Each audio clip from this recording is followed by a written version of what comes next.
Bismillahirrahmanirrahim wa bismillahirrahmanirrahim.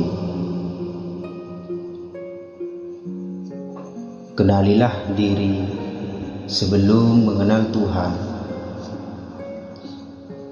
Diri itu ada dua unsur.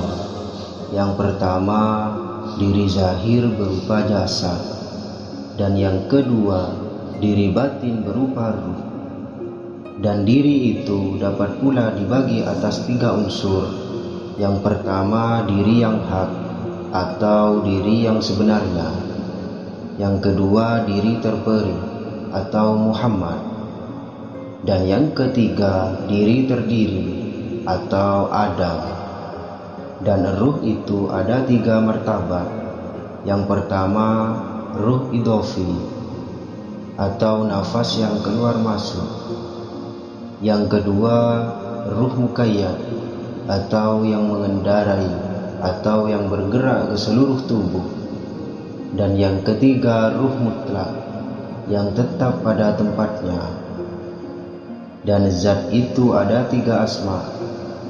Yang pertama, zat ilahiyah. Yang kedua, zat masbiyah. Dan yang ketiga yaitu zat ad-dahiyah.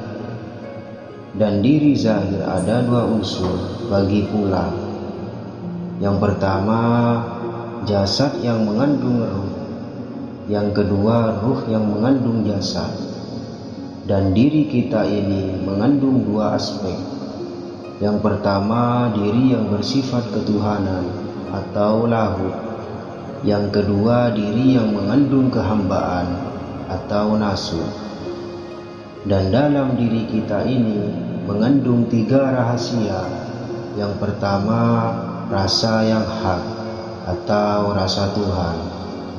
Dan yang kedua, rasa Muhammad atau Nur Muhammad.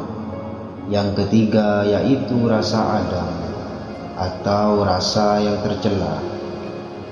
Dan di dalam diri kita ini ada suatu pembendaharaan yang tersembunyi. Di situ ada mahligai. Di dalam mahligai itu ada alat yang halus, ada yang kasar. Kesemuanya itu adalah berupa amanah Allah dan suatu titipan Allah kepada hambanya. Amanah itu ialah suatu titipan ruh, dan itulah yang wajib kita pelihara dan kita jaga kemurniannya. Ruh inilah yang sanggup mengenal Tuhannya dan yang sanggup melaksanakan sebagai khalifah di dalam bumi ini. Apakah alat yang halus dan kasar itu tadi? Sekarang marilah kita uraikan satu persatunya. Adapun diri kita ini ada dua unsur. Yang pertama, diri zahir berupa jasad, batang tubuh dengan kelengkapannya seperti kaki, tangan, mata, hidung, mulut, telinga, dan lainnya. Serta dalam tubuh ini ada ruh, hati, akal, dan nafsu, yang kesemuanya itu tergolong alam yang disebut alam sagir atau alam kecil, yang kesemuanya itu terjadi dari unsur-unsur api, angin, air, dan tanah atau bumi. Inilah yang disebut laksana kuda tunggangan yang menjadi alat bagi hakikat roh. Itulah sebagai penunggangnya. Yang kedua, diri batin yang berwujud kalbu atau ruh. Bukannya berwujud benda dalam tubuh, dan dia tidak akan binasa untuk selamanya. Dialah yang sanggup memerintah jasad, dan dialah yang mampu mengenal Allah. Dialah raja kuasa. Ruh itu raja kuasa dan sanggup mengenal Allah. Apakah sebabnya dikatakan raja kuasa? Sebabnya ialah karena ruh itu adalah menjadi tempat masuk kenyataan terang benderang sifat-sifat Allah. Ruh Muhammad itulah atau adalah dari nur menyata. Itulah yang dikatakan cahaya yang terang cemerlang, yang tiada harapan. Tuhan bertajalli kepadanya.